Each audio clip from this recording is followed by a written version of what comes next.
Amerix in a tweet, or do they call them X nowadays? Anyway, he pointed out 6 things that you need to do in order to survive through these tough economic times, and in this video today, I'm going to briefly but critically share them with you, pointing out the realistic and perhaps not so realistic, or in other words, I'll do my professional and personal side notes as well.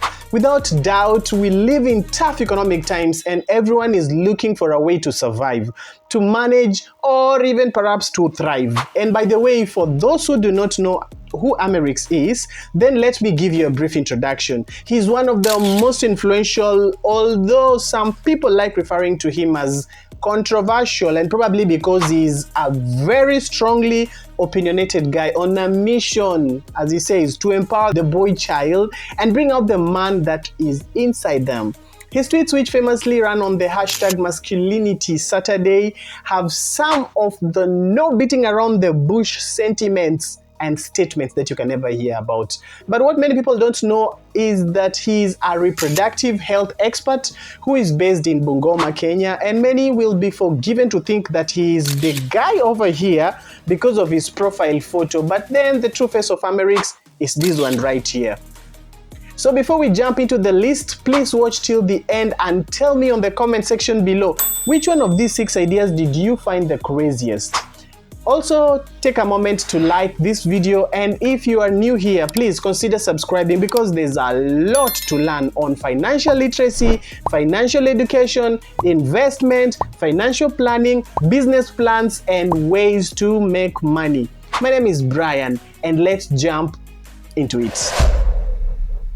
The first point he said is that you need to downgrade your life. This is perhaps what many would call an enemy of progress. I personally don't get it. We actually want to go from glory to glory, you know what I'm saying, and not down, right? But coming to think of it, there's some wisdom in it. He probably did not mean that you should start living miserable, but instead you need to do a self-analysis and look at areas in your life in particular where you might need to cut down on your spending. There are places where you can save an extra coin if only you downsized. Let me give you an example.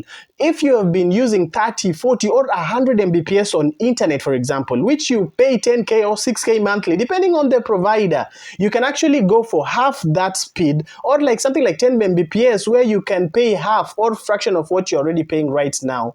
And by doing that, you will have rescued some 2 to 3K, which can now be converted to pay for something else or go into your savings. So if you take a closer look and audit your lifestyle and spending, there are several areas that you can actually cut down and save a coin. You will need to make some uncomfortable decisions, by the way, in order to achieve this particular point. But now, let's look at the next point he made. The second thing that he said is that you need to eat 1 meal a day. I don't want to comment much on this particular one, especially since this would be coming from the medical expert angle, probably carrying some health benefit, but personally, I don't think I can survive on 1 meal a day unless I'm fasting. But perhaps you could just skip lunch and save what you would have spent on food over that lunch. You see, skipping a meal here or there will not kill you after all, but let it be with purpose. Point number 3 is cook at home. With this one, I 100% concur. It has become more and more expensive to dine out. Although in some cases, eating out or carrying takeaway meals is cheaper than cooking, especially if you are by yourself. But then this only makes sense if spending out on a meal is more costly than cooking at home. For example, if I take my whole family out, I will end up spending what it takes to cook for not less than 3 days. But again, men out there, this does not mean that you shouldn't treat your loved ones once in a while in the name of saving to survive hard economic times. Ladies, are you men forever and ever saving, or do they take you out? Let me know in the comment section below. Well, point number 4 is that you should stick to a budget, and that you need to allocate your income 50% on basics, 30% on savings, and 20% on wants. Like honestly, if you have not been working with a budget, you are your number 1 enemy. And I'm not going to dwell on this because this is the least expected of you. It does not need to be perfect, but seriously, get yourself a budget. A simple budget will tell you how much money you made or make and where you intend to spend it to. Don't overcomplicate it. If you have been living without a budget but intend to change going forward, please let me know. Type in the comment section below that I am guilty. And that is a positive confession. That means you want to change. And at number 5, he said, no alcohol and no betting. Kenya is notorious for drinking, and majority of the young people right now spend so much money on drinking. Amerix, being a medical expert, can better explain the dangers involved for your physiological health and mental health as pertaining to drinking alcohol and betting. But one thing I will tell you is that betting is taking away billions from poor people simply by promising a shortcut to wealth.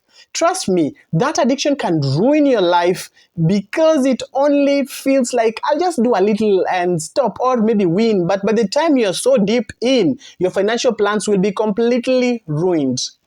And last but not least, the 6th point that he said is that you should not spend on women. So now, before you throw stones at me, please remember that this was not my point, it's Amerix. But what you might not realize is that the boy child out here can go to extreme heights to impress a woman, and especially if you are in love, you tend to lose your sanity completely. Imagine it is easy for you to spend everything on a woman than it is for you to buy an essential in your house.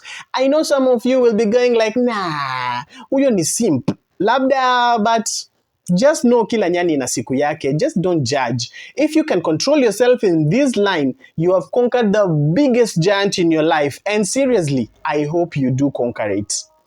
All of the above points, ladies and gentlemen, are good, but I think you need to realize that whenever things get tough, it's not always a time to downgrade or cut down on your lifestyle. Sometimes it's time to think about getting an extra income or working extra hours. What I have realized in most cases, people do not suffer from investment deficiencies. Instead, what they suffer from is income deficiency.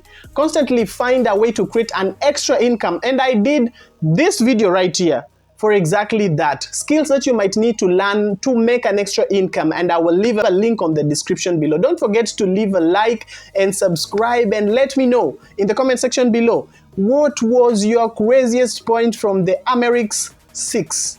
And then see you in this next video. Thank you so much for watching.